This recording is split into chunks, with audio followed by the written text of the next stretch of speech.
Hello. I am not live, or I am live, but my camera is not. So you're just seeing photo of glorious leader. He is still alive. How could he ever die? Welcome to Stone Soup Poetry, all open mic. Happy October for those of you who made it. I guess if you didn't make it, you wouldn't be here. But appreciate you all being here. Announcements will be made for future features and hopefully a fun one for the end for Halloween. Looking forward to all of them and the features for the rest of the year. Tonight's an all open mic to get stretch our legs. We had some amazing features for the month of September. I Of course, we have to remember Carol Weston, who hopefully it's not her last time visiting us, but it might be for a little while because her family member moved from well, she had to make her trip back from Maine to her home state. Not sure where that is, but anyway, most importantly, Carol's doing well, and thanks to John Fisher, Mary Jennings' friend, and thanks to Mary Jennings as well for featuring. Mary's taking a back seat tonight. She's just listening to everybody, and I'm going to get the party started quickly and right. I think Bill is buried in the strawberries, so I'm going to bring up, or rather, the Ramdonator 5000 is going to bring up Miss Jackie Chow.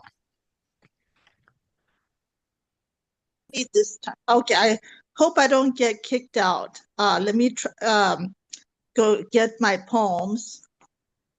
Okay, let's see.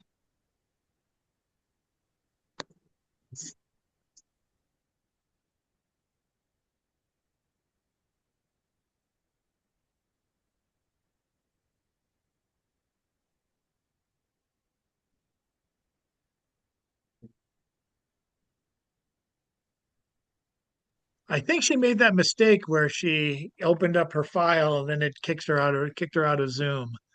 This happened a few weeks back. So rather than have awkward silences, and wait for Jackie to get back on, which she might be actually reading poems now and not realizing she's disconnected. Let's hope she gets back on soon. But let's bring up next Mr. Don Kingfisher Campbell. All right.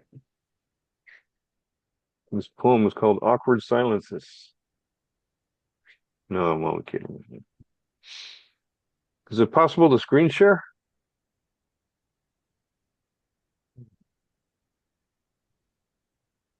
I'll take that as a yes. Sorry, I got kicked out. All right. Well, Don's going to read, and then we got you back, Okay, and I got you, and Don, you're able to participate, so you can bring up your poems and be on standby, Jackie. Oh man, and you're up, Don. Jackie was ready to read. We should strike while the iron is hot. Oh, okay. Are you ready to read, Jackie? Yes, but the problem is I keep getting kicked out. If I get kicked out again, I'm gonna read from my chat book. Okay, but sounds good. Okay. Don't kick me out.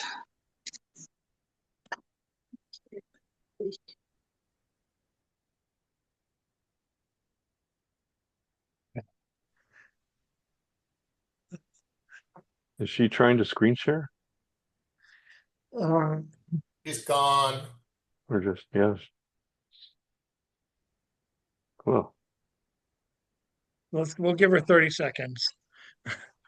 So what's up? I might as well bring up what John brought up in the chat. Jen, excuse me. Did I get kicked out? No, you're here. Yeah, Chad got kicked out. Oh, here we go. Okay, I'm here. But yes, Jennifer Martelli passed away last week, and I feel really bad about it because I was sending out the invites to everybody today, and Jennifer actually was around on Wednesday that she saw my message. She had like a read receipt. There was like a read receipt, a picture of her profile pic next to my message. So I'm just like, oh man. And of course, Jennifer did an amazing reading in January, you should definitely check out that reading. I'll probably link it later on tomorrow. Okay, Jackie, the Okay, chapbook. so I'm on my tab. So this poem is called I've Written Poems All My Life. I've written poems all my life. I filled the pages with oceans of words. I've uncorked the bottle and released the genie in me. I've written poems all my life. The candles and the lamps have all burned out. I've written poems all my life despite your dirty looks. You can turn your back and walk away from me, but I write poems and I've done it all my life. And do I get to read another one?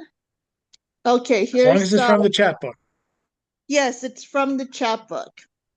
Here's another poem. It's called A Girl I Friended by Mistake Finishes Law School. You wear my dreams on your chest, glittery sashes, medallions, colors of your dresses, dreams I cut apart, shreds of clothing falling from my second-story balcony, dreams I gave up inside sirened cop cars and mental hospitals, dreams I've lived vicariously through glossy photos of your ordinary life. Thank you.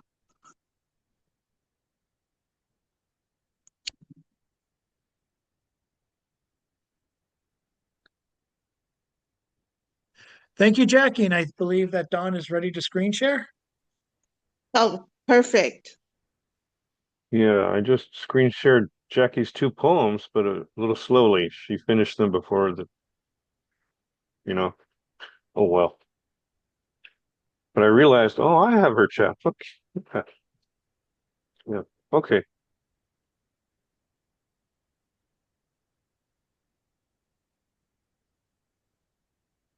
I got a new chapbook too.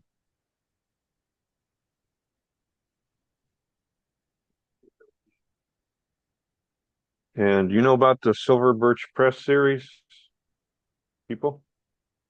Yes. Silver Birch Press. Okay, so the title poem is going to be published by Silver Birch Press this month. I don't know what day yet. So I could just read that one. Warm up. Practice. Let's see.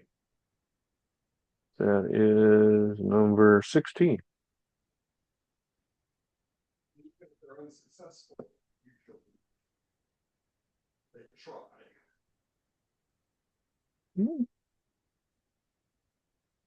There we go.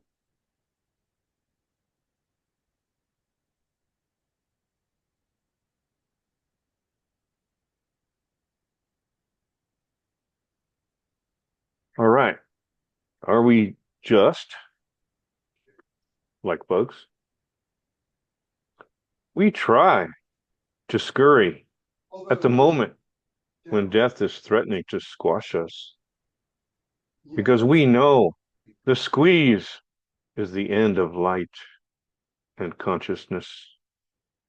Maybe this is too much to contemplate the reality of our pending mortality. Would you prefer I analogize us to a light switch? Someday we will be switched off, tossed away, end up in the ground or ocean. Is there a cosmic hand to literally reassemble us? Pull our chain back on? Could that be God? So good, so reassuring. The fact that we do reincarnate scientifically is the only sure thing to integrate into another object.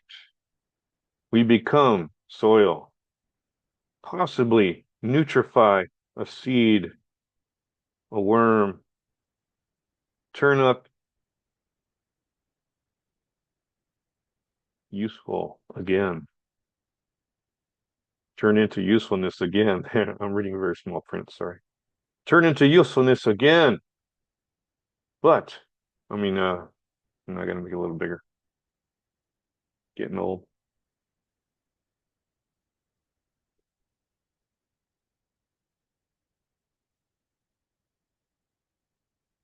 Yeah, there we go.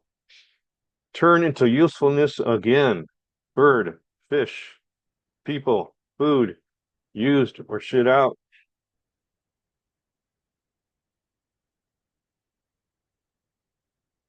Or uneaten, we clump as rock to ride out the eons until a benevolent force shakes us loose for a chance to be stanza 10 again, slowly moving up the food chain. One day, we are a conscious brain, being again. Maybe a grasshopper, or a pigeon, or a pelican, or if we get lucky, a human again. Like all animals again, dreading the coming, recycling through the decades, the centuries, the millennia. Wish I could remember what it was like to be what I was. Or do I recall the familiar sensations in faint deja vu? Too slight to be dwelled upon, except in poetry. I flash the scurry, the squash, the switch. Yeah, I got to work on reading that poem. Thank you for the practice. Is this a two-poem thing? Is this a two-poem thing? You can do a second poem if you'd like. Yeah, I do, because this one I got to practice for Friday night. Friday night, there's going to be a reading for a new book about divorce. And so this is a poem on divorce. It's called Sixth Expedition. I think I can make it a little bigger. Easier for me to read. I can do a smoother reading. Okay. Okay, on my first trip, survival was not guaranteed. I put on my suit and watched my fellow astronaut jump ship. I was saved by a backup who eagerly joined our joint mission, only to lose oxygen and float slowly away. I was lucky. I found a new craft to ride into another cosmos. Here I discovered all adventure must end.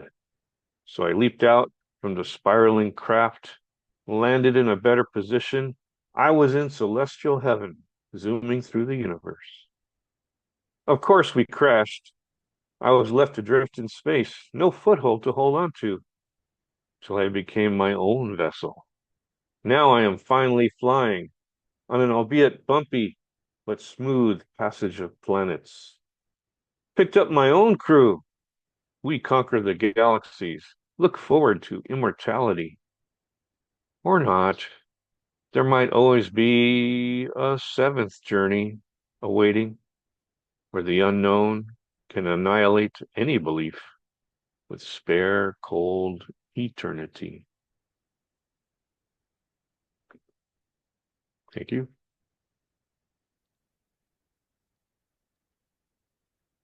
Keep on. Up next, let's bring up if she's still with us. Yes, right there. Miss Rita Rusty Rose. Take it away.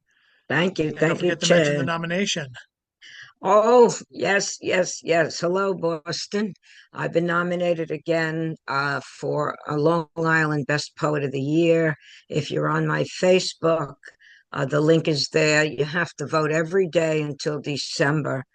This year, I am Long Island's best poet, and I was last year voted by my peers, fellow poets from here to Africa.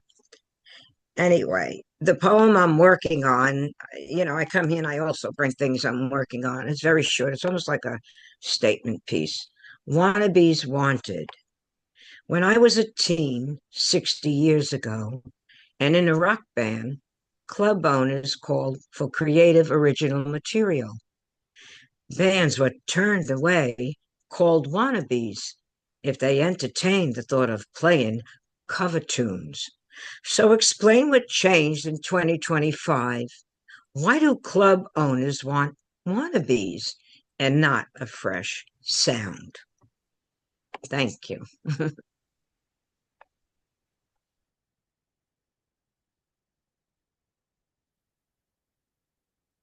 Give it who do we have next? Let's bring up Mr. Carl Stillwell. It's been a while since we've seen you, sir. Welcome back. I just pressed for you to be unmuted. There you Okay. go. Okay. Kingfisher and Jack are going to help me read this poem. It's called when I was teaching at a high school in Los Angeles during the 60s. A young man student brought this record by the last poets called White Man's Got a God Complex. And he had these refrains, dropping bombs on Vietnam, I'm God, I'm God. And I was offended then because I thought, well, this wasn't even signed. It didn't mention anything about how bad the Viet Cong were. But 2 years later, I was in a anti-war demonstration marching down a miles-long parade on the Wilshire Boulevard, protesting the war. So there you go.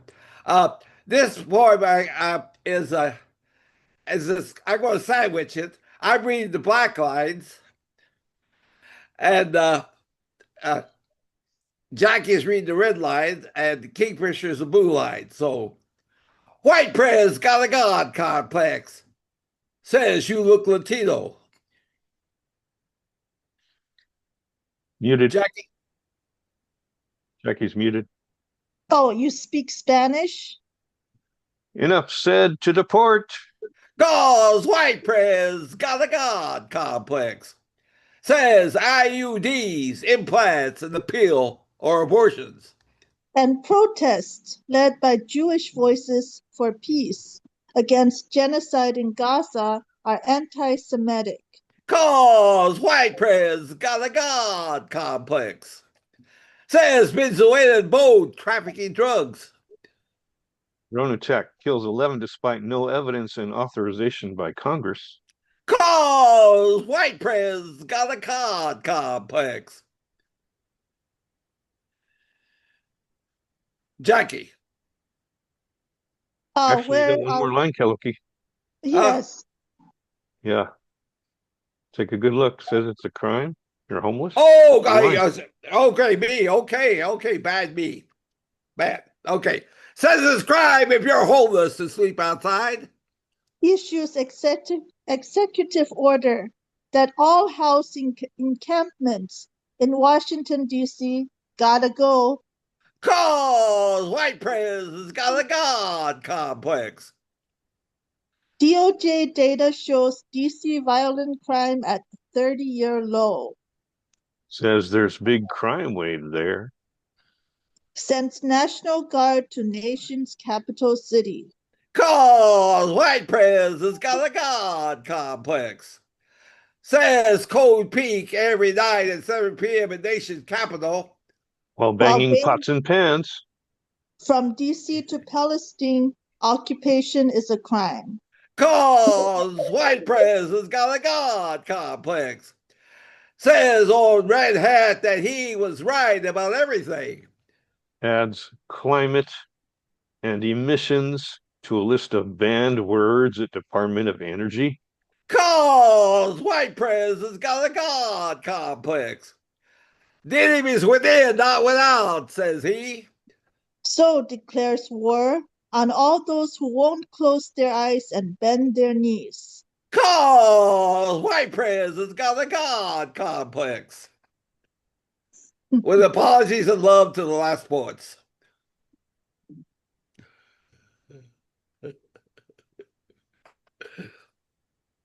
That's one of your best poems, I think. Well, thank you. Thank Do you. those Well, band emissions include nocturnal emissions? Well, excuse me, what was that?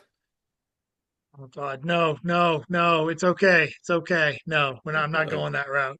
We're moving on. Jesus Christ. All right, let's go now to let's see. Let's go now to Mr. John Wezick. Hey, so we're reading the Divine Parody, and the poet Jonte is now in heaven, and his Beatrix is Laura Riding Jackson, who's a real person. Laura Riding Jackson gave up poetry to study meaning, and I end up buying her book and looking at it and trying to understand what she says. So I'll read through to the end here, and if I go on too long, I'll just skip my next turn. Okay. So they're just in heaven. It's a big library. Wait a minute, I stopped walking. You're telling me that heaven is organized by the Dewey Decimal System? Well, we thought of adopting the Library of Congress classification, but reshelving all written knowledge would take too much effort. Do you have that lost Shakespeare play? You mean Cardenio? Yes, in section 820. Before I could reply, we disappeared from Sphere 0 and rematerialized in Sphere 8 as if the Star Trek transporter beam had moved us. Riding brushed her hand along a row of books until her fingers came to rest on an ancient leather-bound volume. Here it is, she handed it to me and waited while I read. It was not one of Shakespeare's better works. The Aeschylus plays proved more interesting. Even though the latter were written in ancient Greek, I could understand them in heaven. I don't know how long I browsed in that library as time had no meaning there. The sections became blurred as writing and I transported between spheres, following my interests. Authors were there too. In the poetry section, I found Kabir chanting at his loom and Mirabai singing of her longing for Krishna. Rumi recited while circling a stone pillar, and Yokan praised the moon of enlightenment. This provided an opportunity to discuss writing's ideas on the limits of poetry. Surely these mystics have expressed the truth through poetry, I said. Perhaps they've done better than most, Writing said, but don't let the emotional effect of their words blind you. Truth is not to be found in sound and meter. If you examine what these mystics said, you'll find that they misdirected you and merely hinted at the truth. Some people have said poetry is religion without the trappings. Let's go to the religion section and try to find truth there. Writing transported us to Sphere 2, where Muhammad recited the word of God while Matthew, Mark, Luke, and John compared versions of the Gospels. I wasn't satisfied. What is this truth you are trying to express? I asked, writing. The rightness of words used to express the mind of the communicator, she said. Can you give me an example?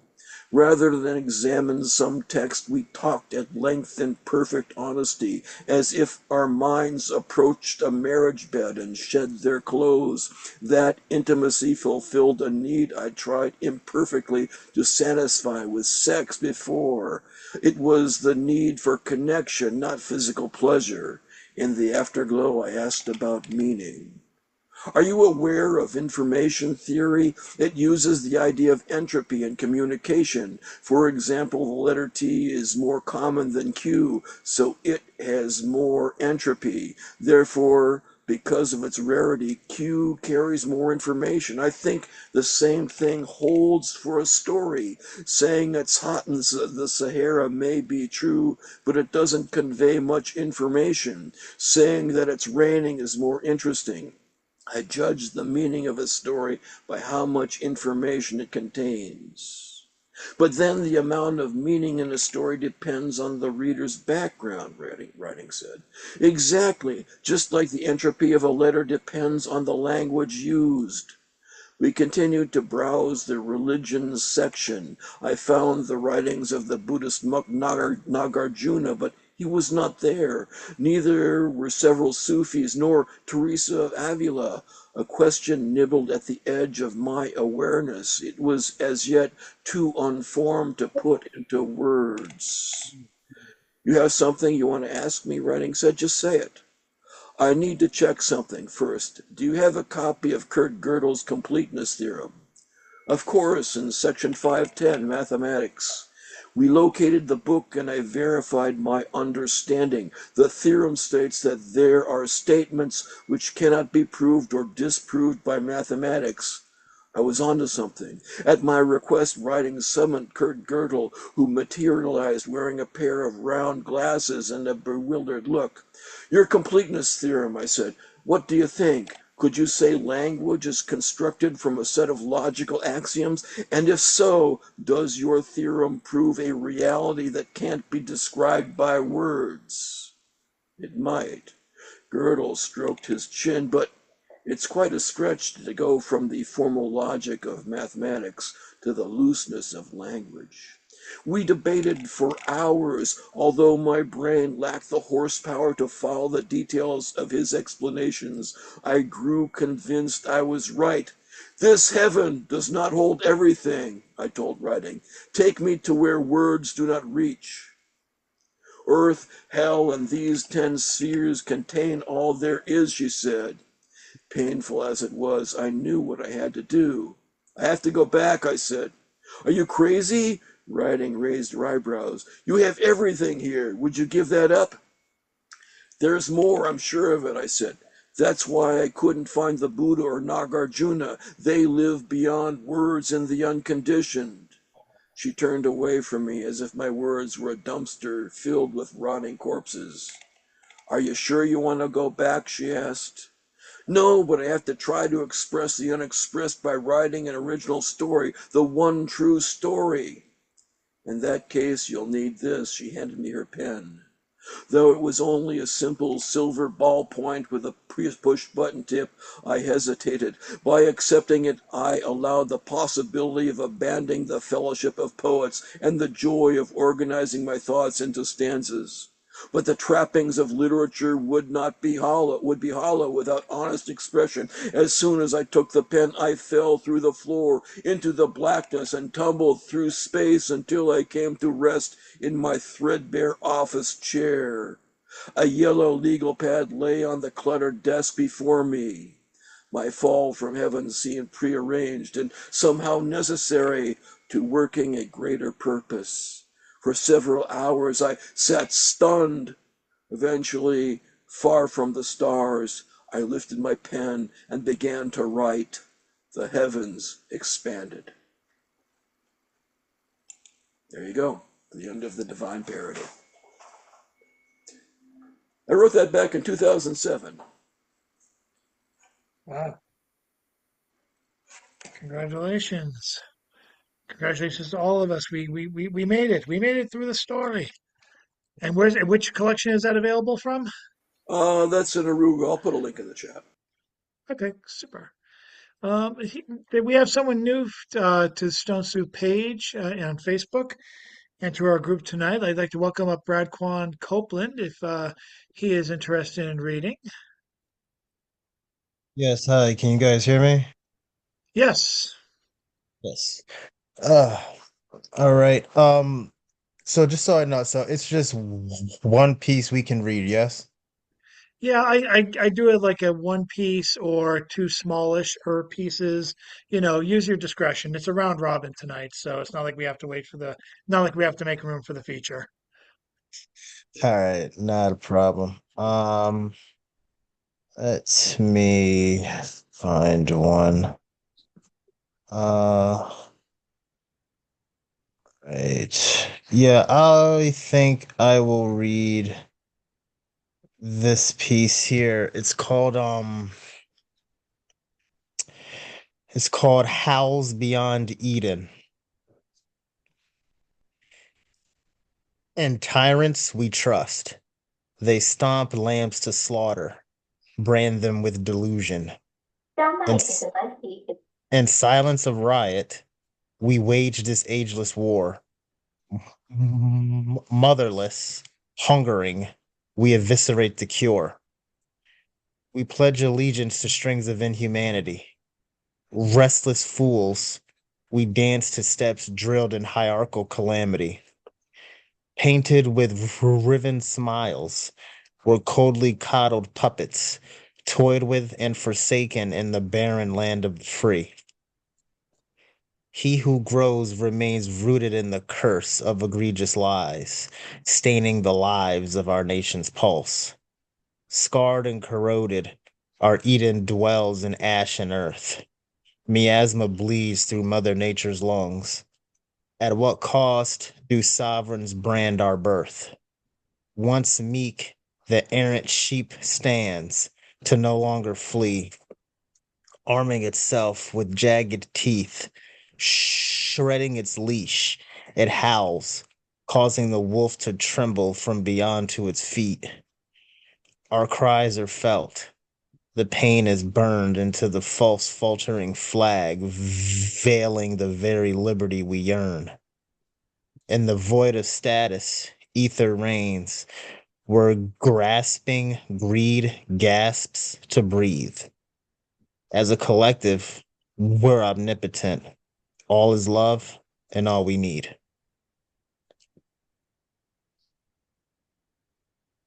And that's it. Thank you very much. Thank you. Thank you.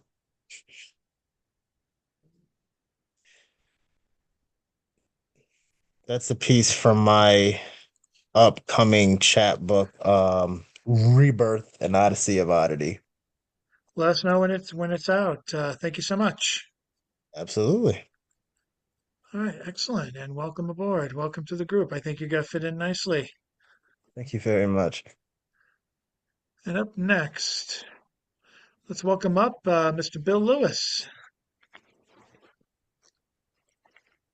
Why, thank you, Chadford. Hello, all of my wonderful friends. Oh, you are just the best people in the whole world. Without you, my Wednesday nights would be boring. I don't know what I would do without you. I'd sit around and yell at myself or scream at the TV. I mean, if I had a TV, I'd probably scream at it, but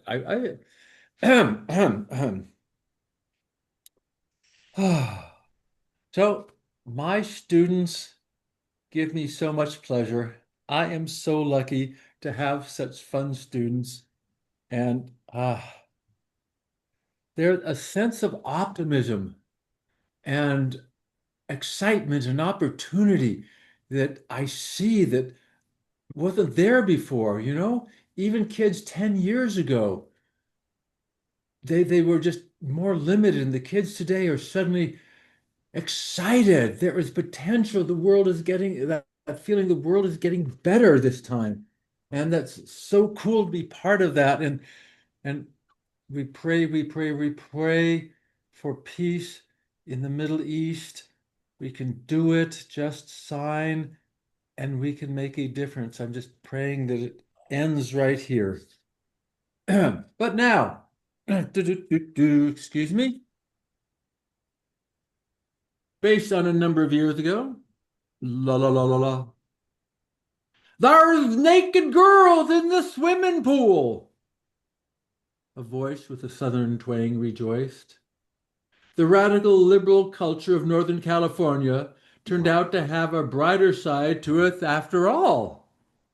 Of course there were naked girls in the swimming pool. You wouldn't want them to ruin their costumes, would you? Pretty soon there were naked boys too. Can't let an opportunity like that go by. The transitive closure Halloween party was in full swing. Not the Grateful Dead were blaring out covers. The dance floor gyrated and spun before our eyes. Computational linguistics at Stanford rocked! Halloween is such a sweet holiday for all little ones, cavorting in their costumes through the streets, carting bags of coveted candy clasped tightly. Stop. Their little paws as dreams of sugar plums dance in their heads. For graduate students, Halloween was about a different kind of candy, with a different dream that night. Our costumes reeked of sex and lust and fantasy. Painted nipples are street legal, you know, and thongs only need to be 1 inch thick at the rear. We danced and twirled and floated on clouds of imagination and clouds of other things. As the night wore on, we wandered back from the pool in various states of undress. There's naked girls on the dance floor, a naked dancer screamed in ironic delight. It was all happiness and joy, assisted by substances perhaps, but mainly just useful enthusiasm. I see you're circumcised, a girl told me, as I kissed her as we danced. Morning found us curled in little bunches, clinging to one another for warmth and love. By twos and threes, we rose for our slumbers, and still holding hands, began mopping the floors.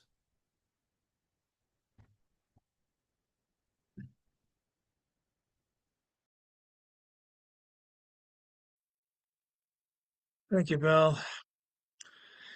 Just as a quick report, Jan and James send their regards. There was a fire behind their house, and they're fine, but clearly cable services have been cut off, so they'll have to see us next time. Or they might be restored anyway. We'll see what happens, but it's kind of looking very, very, very, very, very iffy right now. Up next, I'd like to bring up Mr. Robert Fleming. Thank you, Chad. Good evening. I'm Robert Fleming. I'm a visual poet and digital artist from Lewis, Delaware, and I'm going to share some digital art.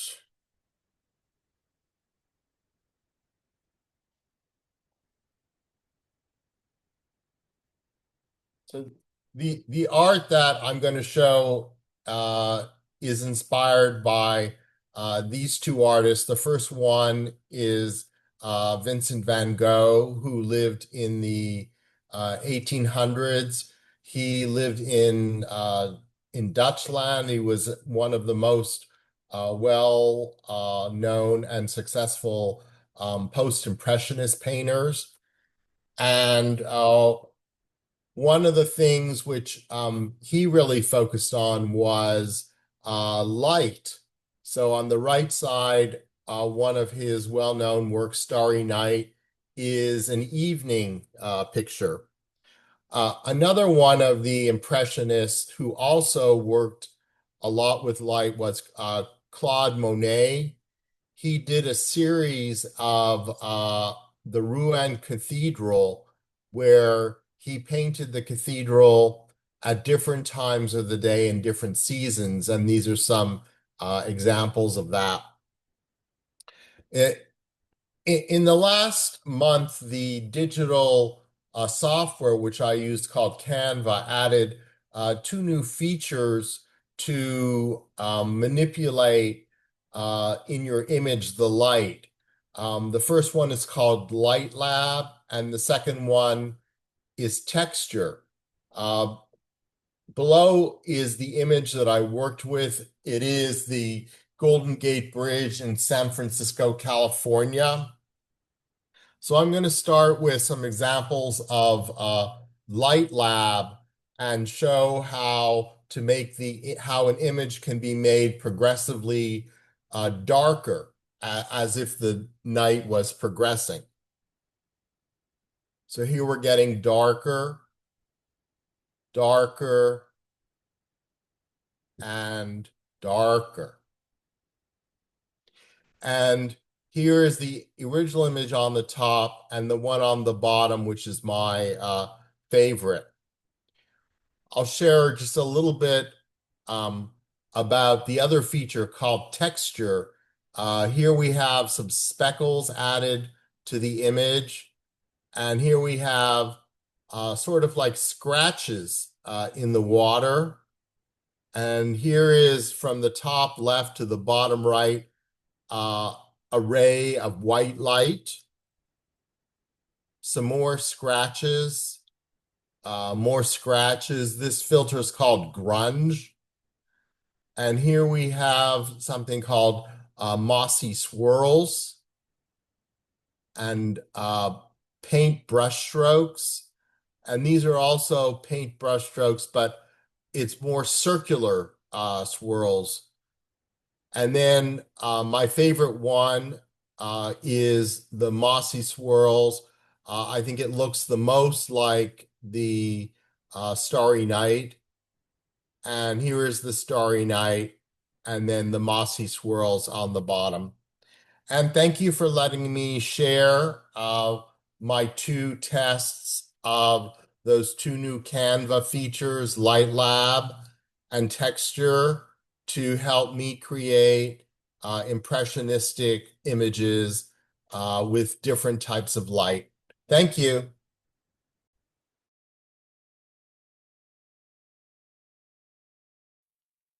Thank you, Robert. Let's bring us next to the Generalissimo himself, the General bringing up the rear. The Generalissimo, one of the ones lucky enough to not be in the room with Trump for that 3-hour speech. Brian Franco. So, is 2 poems okay? Yeah. Okay, great.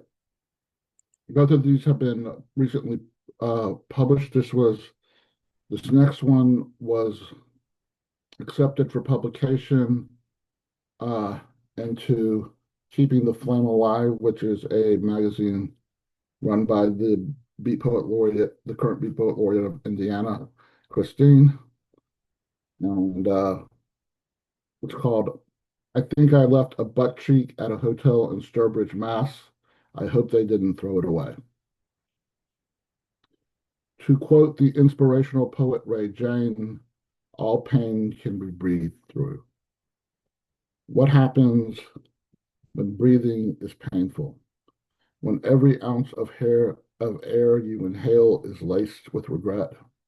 When every single action in which you partake has an appropriate reaction that ain't the reaction you was looking for? When every time you look in the mirror, you are wearing a new mask that has been tattooed to your face? When you contemplate getting bionic glass eyes because you can never see anything that exists in the vicinity of right in front of your face?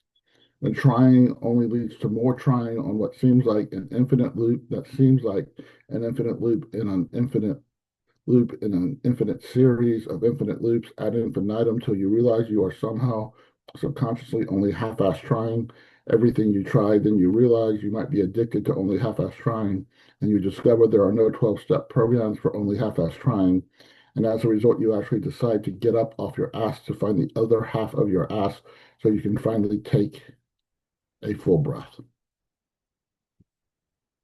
And this next poem is in the Brownstone Poets Anthology. It's called In Utero Felony. I was born a twin. My twin was born still. Like most twins, we were preemies. I was the size of a small delicata squash. My brother was more like a malnourished mini mango. A fetus can't make a decision, but I did. I decided not to share. I decided to deprive my brother of nutrition and attention. When Mom put her hands on her belly, I put mine on his face and pushed him away so he wouldn't feel the warmth of her hands or her pulse traveling through her fingers. When Dad tried to talk to us through Mom's belly, I put my brother in a leg formation headlock with my calves covering his ears. When Dad sang, I squeezed tighter. On my own, I made these decisions. My 2 older brothers were unable to counsel me. My parents had no idea there were 2 of us.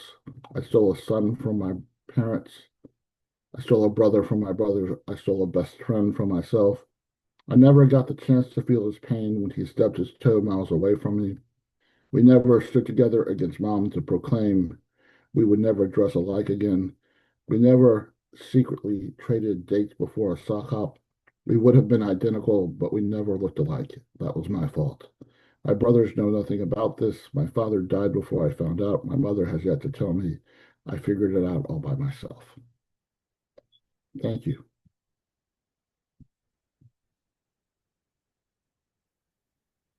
Brian, would Ed Potastic or Ed Foreman, as I think I saw him earlier? Ed It's hard to Potastic, keep Ed track. Foreman, sure. Thank you so much. And let's give a round of applause for the wonderful poets that are performing.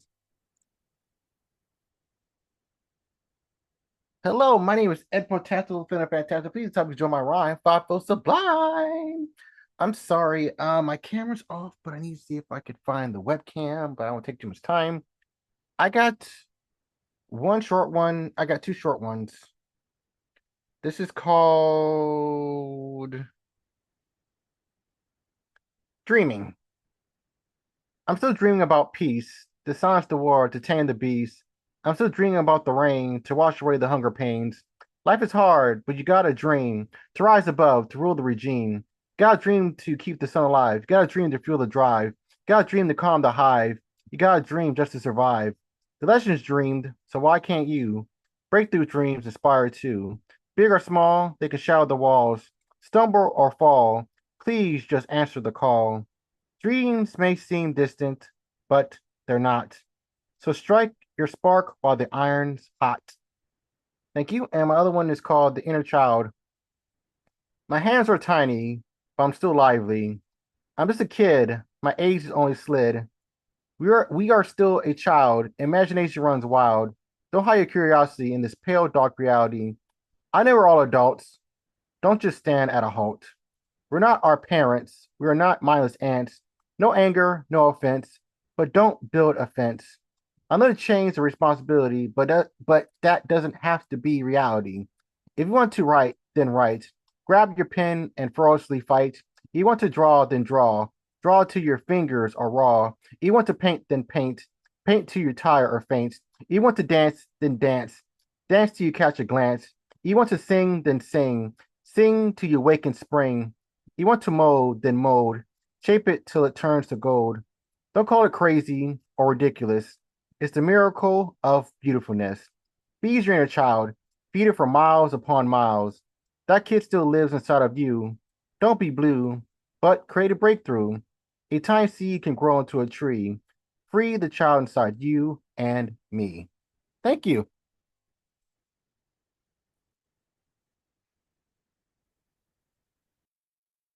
Thank you so much, Ed. And ending this first round, this adventurous first round we've had, I'd like to bring up Marianne Honecker.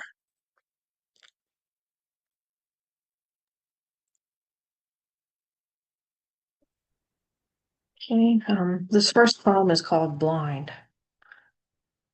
The sky is the color of spilled orange juice and melons sliced, ready to be nibbled to the rind. It has rained. The tips of the cherry tree's antlers each hold a little globe of reflected light. The deer draw close in the enclosing night, graze on fallen apples by the apple tree. The tree holds its last fruits, but no leaves. I am at the window, removed from the scene, as I am always removed from the world, behind a reflective pane that gives the world back to itself, which gives people back to themselves, so they need not know me. I am mute. The sky shifts to grapefruit juice, then to embers of dying fire. The deer become shadows of themselves. I could keep watching, but I close the blind. The second one is called Thanatos. After initial injury, confusion, birds take flight all at once from a tree, clapping of the softest hands, ovation. Dead pass through the houses and yards, enter and exit your mind. You have no fair choice about this. It just come and go. Gathering speed, the side-by-side slopes down hill and the riders are thrilled by close death. It will be like this until death does come. Jewels must be worn, a formal occasion.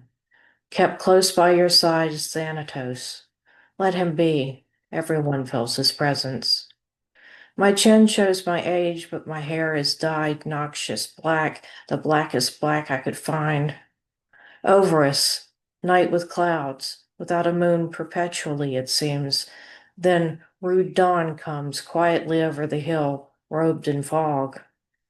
Read her words in a whisper, or mouth them so as not to stir her spirit. Vulgar the way cars shine up and down the street. Under earth lies the beautiful one. Vexed and confused, the mourners go shopping, weaving in and out of themselves a phantom X'd out of mine. What did I buy? A plastic yearling, hollow inside, a silver bay. Zen doesn't come, but some peace at beauty. That's all. Thank you.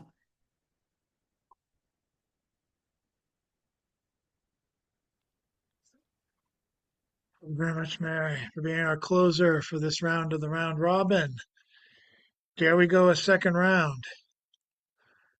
Dear God, do we go a second round? Let's go a second round. Let's Not a bring it. second round. Oh, shut up. Let's go to Jackie Chow. Okay, so I'm still reading from the chat book because I can't move anything. I'm not good with technology, so I keep getting myself kicked out when I try to find my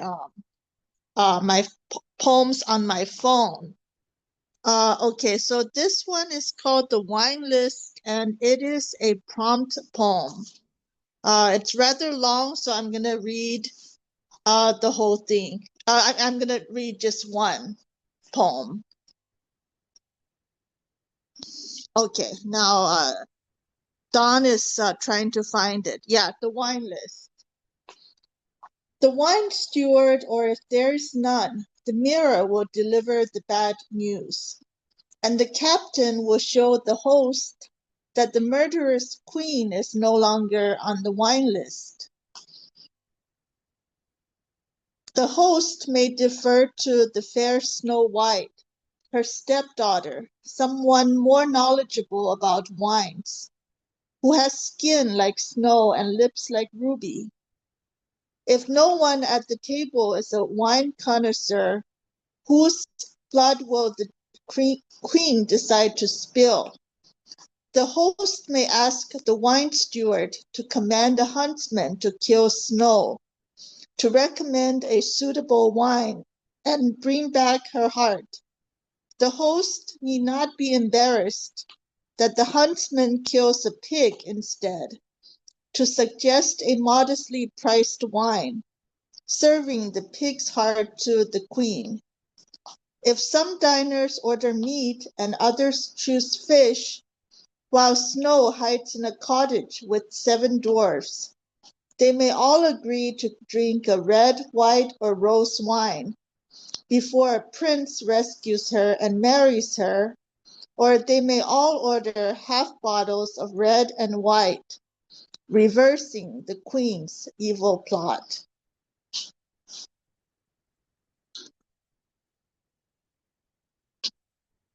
Thank you. Thank you much, Jackie. And let's go back to Mr. Kingfish himself.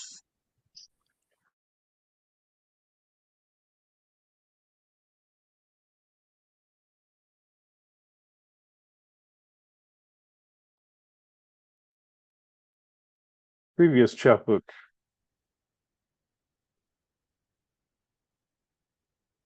The Loki, which one do you want to hear?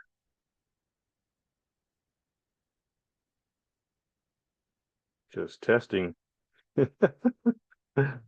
I'll read the title one, New Definitions. It's number 13.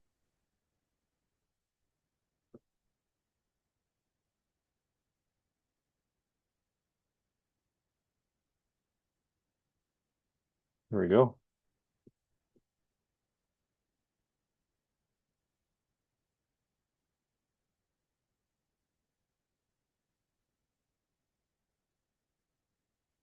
Okay, this poem's called New Definitions. The word sky is toxic, ashy brown heaviness in lungs. A key in pocket for something that isn't there anymore. Baked, the feeling of being proximate to burning wood frames. Tree, a blackened ghost frantically waving branches in wind. Steps lead to empty view of smoky concrete and pointed chimneys. Lost means having to sleep in a hotel room with donated pajamas. Past memories are stored in mind instead of photo albums. Cars wait in parking lot line for food and other necessities. Art is what remains of creations as pulp or charred ceramic. Home and job have become distant places in wish of replacing. Dog helps find ashes of a loved one previously earned. Money is needed more than ever, so please go fund someone. Poetry has not changed and is still evidence. Mind follows heart.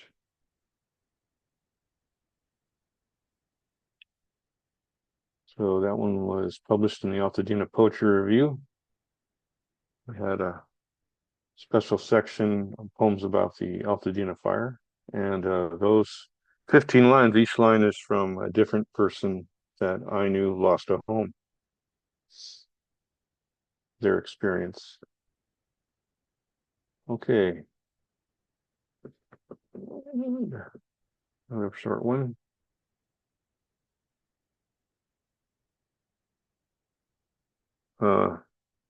This one's entertaining. I think Kalki likes this one. Famous Girlfriends. Number 19.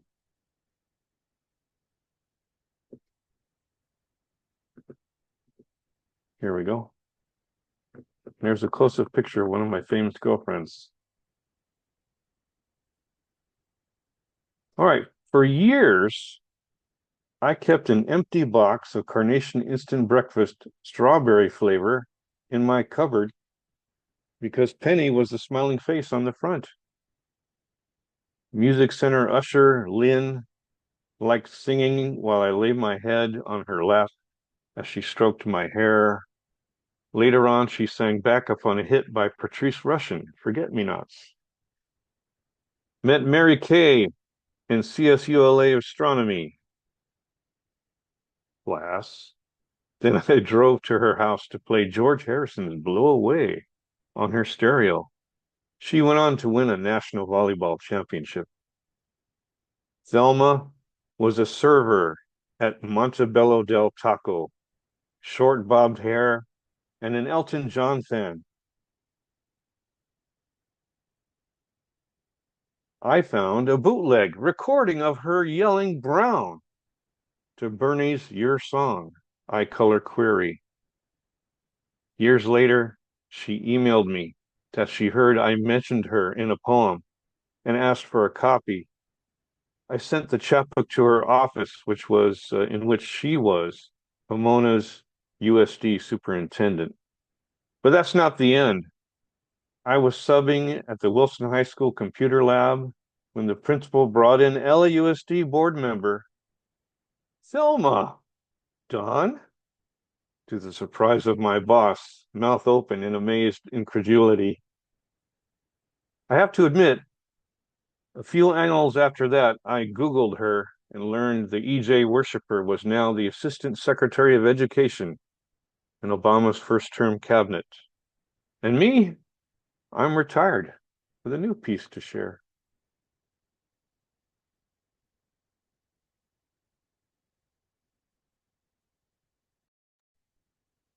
Thank you, Don.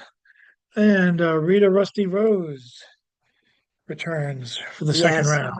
yes, thank you. And following pieces about bands and everything, this is about some gal I know, Bixby.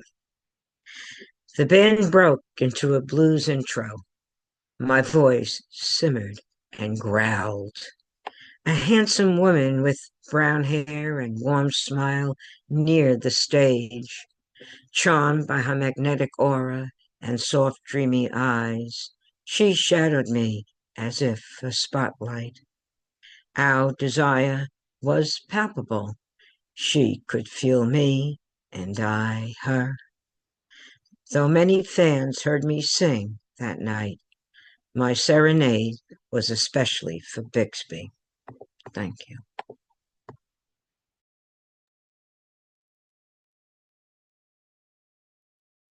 Moving on, I don't know if Carl wants to read again. If he does, he's more than welcome to for the second round. Okay, I will.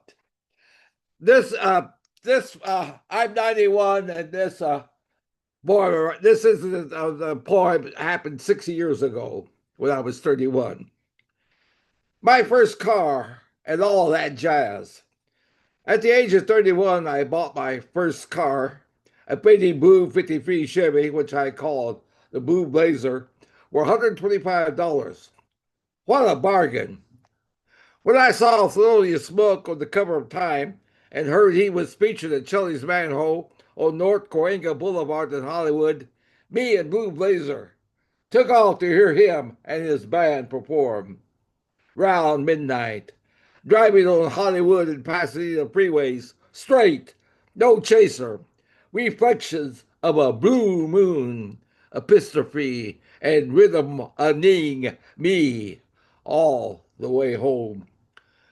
Blue Blazer also took me to Shelley's Manhole to hear and watch the Modern Jazz Quartet, Charles Lloyd, Carmen McRae, Miles Davis, and Bill Evans, who was one of the pianists on the greatest jazz albums ever recorded, Miles' mega classic, Kind of Blue. 1 year after the riots, or uprising, depending on your point of view, I attend the Watts Jazz Festival. In the afternoon, under the junk sculptured tower of Simon Rodea, the drumming is like a flower power fiesta at a love-in. And deep in my heart, I do believe that one day we, black and white, together shall overcome. But as you, Massacala trumpet fanfares West Coast sundown, majority and minority Euro-Americans leave festival, and I am left with a few other white skins engulfed in the Joseph Conrad Heart of Darkness night. War beat takes over drums. Flashbacks a year ago and wrist swallow. Burn, baby, burn. Get whitey. Black power. Suddenly, blonde Euro and barometer stands up in spotlight and shakes blue jean booty to roar and laughter of jazz aficionado assembly. A jazz brother needs a ride, and in my 53 Chevy, I drive him to his ghetto home. My pale blue clucker could have broken down there, but it didn't. And even if it did, as Miles Davis might have kind of blued with muted horn to Will Evans' piano introduction, so what?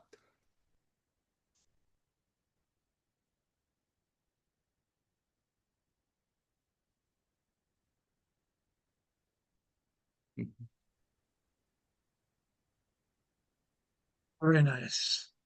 Thank you, Mr. Kaloki. And we have coming up next. I don't know if John Wizek gave up his turn from reading the penultimate chapter, if he wants to rest on his laurels. I'll read a real short one. Sounds good. Here's one that I wrote a year ago when Shane MacGowan died. He was the lead singer from the Pogues. It's called Duende. Mouth open, teeth rotten, vocal cords bleeding. It's not so much singing as screaming. Those gone complacent from parroting the powerful have silenced him for decades, but he has the microphone now, and by God, he's going to use it.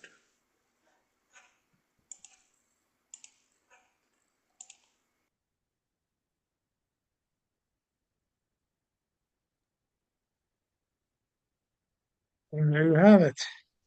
Brad unfortunately had to leave, but we still have Mr. Lewis.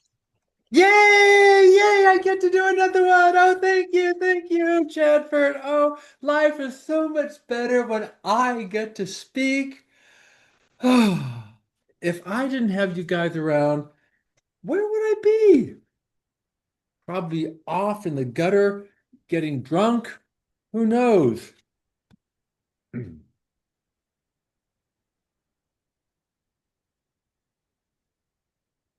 There's my book. There, you can't even see it. It's really hard to do that. There I am. See, my book, Happiness. I make my own books on Lulu and whatever the hell.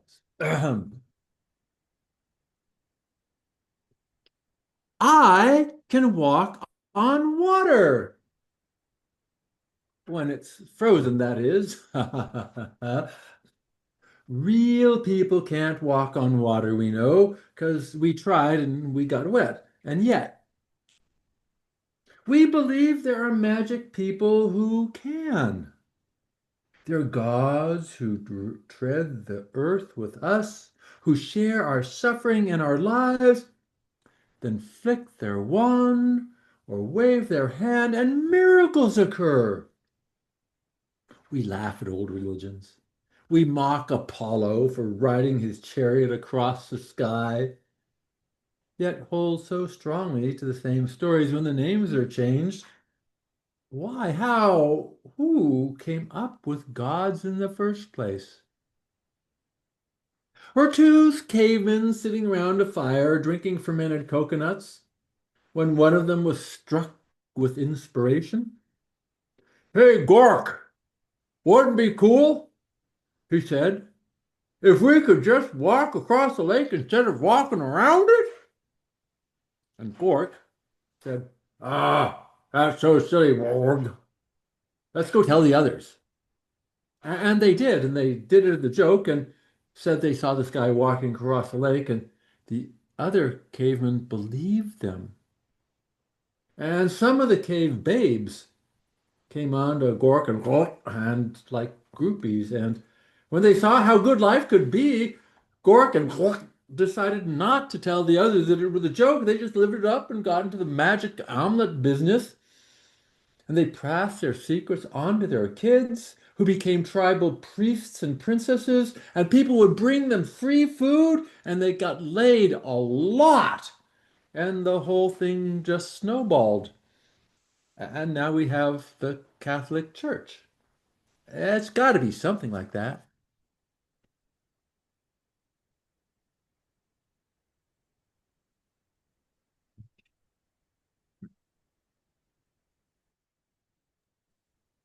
You, Mr. Lewis. Robert Fleming, if you have anything else you'd like to add.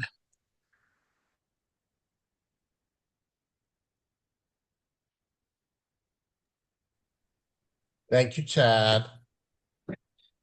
I found Bill's first work about all those naked boys in the swimming pool and on the so shocking, and I'm still recovering that I've selected a work where there's some human nudity also.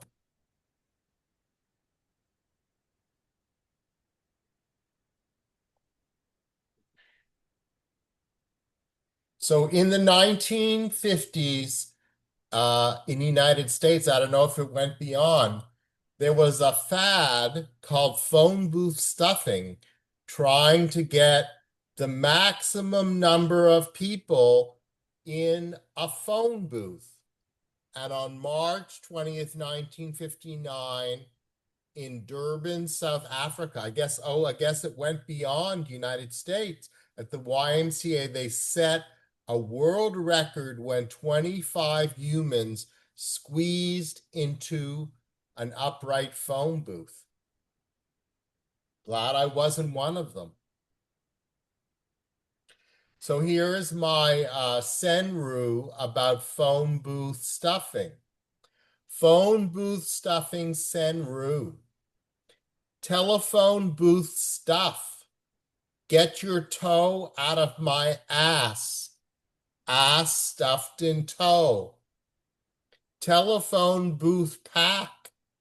25 co-eds boothed. Crammed conception. Fraternity hazing. Naked co-ed phone booth social. Paternity tests. Cheerleader round off. Phone booth pyramid falls down. Emergency room. Football player huddle. Phone booth fumble, run to touchdown. Home team victory. Polyamorous. Telephone booth stuffing. Street fertility clinic. Operator call. Water breaks on concrete slab. Phone booth baby birth. And I will share just one more. This will be my my upcoming work in the magazine Molecule, which is a magazine out of the Boston area where Chad hosted one of the editors as a feature this year. What it means by small is that all written works are 50 words or less. And for visual works, they're looking for things small like a matchbook or an insect. So I'll put the link in the chat for the magazine in case you're interested in submitting in the future. And I do want to suggest for Chad that Stone Soup should have a field trip where we go to a phone booth and we all stuff. If you can find a phone booth anymore. I actually found a phone booth outside a house in Jamaica Plain. It was a house that was being barred off. I don't know if they were like, police take notice. I don't know if it's an abandoned house, if it's former crime scene or what. But amongst the items that they had just out in the front yard was a taped up telephone booth. Oh, from the infamous serial phone booth killer. Yeah, there you go. But I'm gonna have to go back there and see if it's there.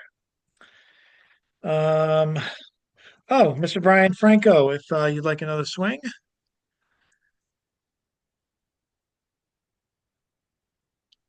I'm sorry, Generalissimo.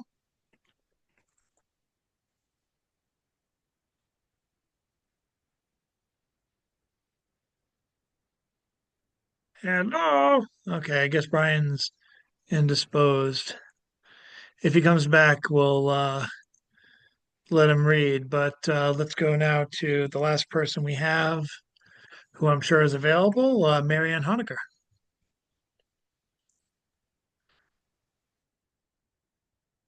Okay,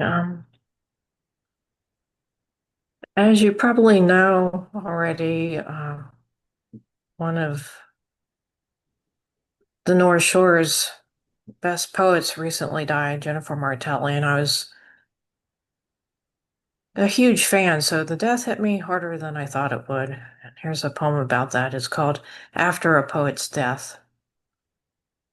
And it is another abecedarian. All cannot be chased down. The sky a torch. Birds sing or they don't. Mist over dawn road. Casualties of loving, self-strewn, pieces dying. Can you find them all in time? Ears cup full of static. Eyes orbs full of faint glimpses of her. Elbows on table. Glasses hanging by string, worn only to think. Happenstance of loving. Glasses set low. Intense regard. Streets shining in new rain. Just her cat and a book and a post. Kaleidoscope of loving. Slender fingers. Late night under lamplight. Pen tips meandering over pages. Never more of loving. Those clipped vowels and overpronounced nouns taking shape in air. Pounded as nails into air. Sculpted air. Quandary of loving. Images drawn up front, resting on page as if dead, as if alive. Sunset over the well of words. Last shine. Tenements of loving. What walls crack, what used only until I'm evicted. Mine veers away, molted cicada shell clings. Whoever I loved is gone now, will sing, xylophone notes aflutter in dense dark. Yesterday's casing will remain a while, zest of partial memories. I can't find all. And I got another A.B. Siderian about Salem. It's called Salem, Mass. At the edge of Salem is a force field, bringing you in, where the sailboats bob. Coffee shops, little boutiques, witching supplies. Do go to the farmer's market. There's wine, tomatoes, garlic, apples, romaine lettuce. Fire on Dead Horse Beach, burning Christmas trees. Groggily drunk, I meander around. Horses died fighting the great fire. I guess they returned to the moonlight, jaggedly piled as they were on this beach, laminated by flames. Did anyone murmur a few words of praise or goodbye? Now at the wharf, dogs splash into the sea. Owners throw balls, frisbees. Gulls drop mollusks. Patter of destruction on the boulders. Quiet, quiet, the waves lap against rock. Remember ye the hanging trees of Salem's witches. It was behind Walgreens. So to the store's front, the great fire began, under the house's restless ghost and soil. Vampire Ball is held yearly at the hotel, where dresses from another era. Excise painted on swaying white bed sheets. Yellow leaves announce our Halloween month. Zombies will be loosed, shuffling, crying, brains. And that's all. Thank you.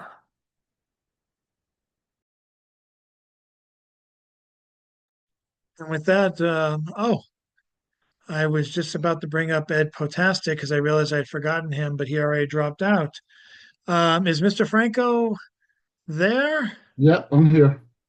Let's have you read Right. one last So time, we had second a round. we had a couple of jazz poems earlier.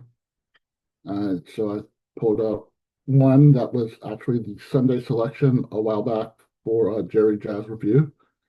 And if you find my name on in Jerry Jazz Review, then you could also hear me reading this. But it's called, bear with me 1 second, How I Achieved Levitation.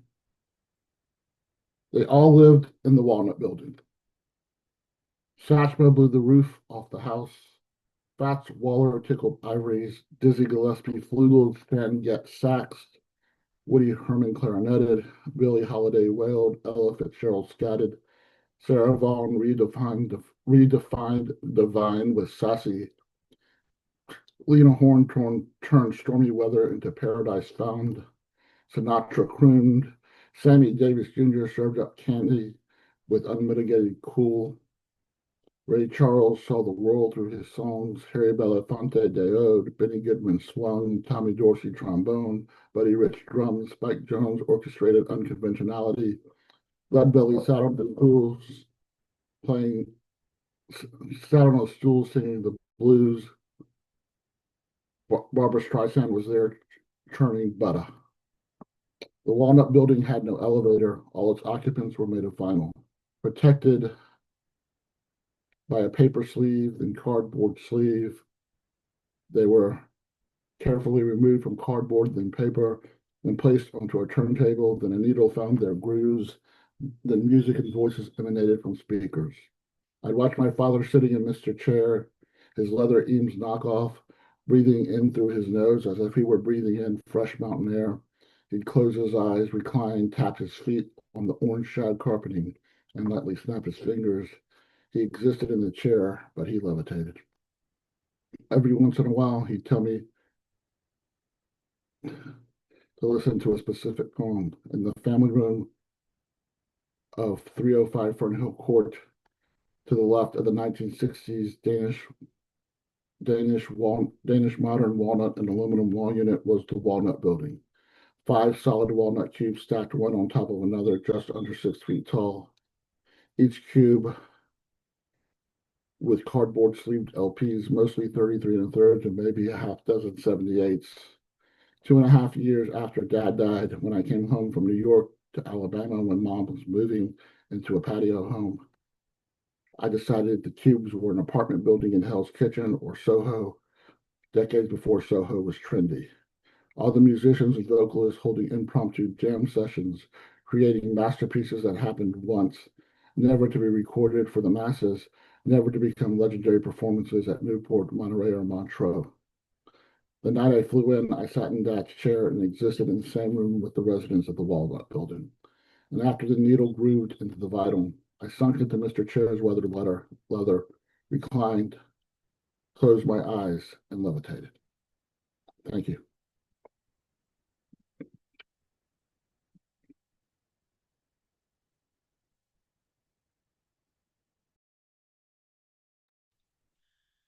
And with that, we bid farewell.